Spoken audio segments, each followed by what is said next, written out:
1949-yil 20-fevralda Samarqand tumanida tavallud topganman.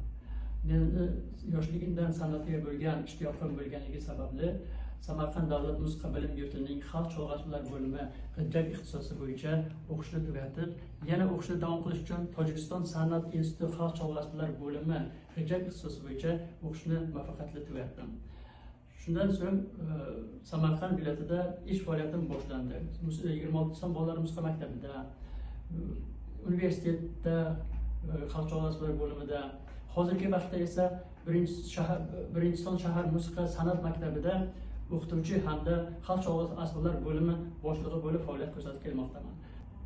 2026-yil Navro'z bayram arafasida meni kamtarona mehnatimni e'tiborga olib, fidoyi o'qituvchi ko'krak nishoni bilan taqdim etishdi. Bu esa menga yangi kuch-quvvat, g'ayrat bag'ishladi.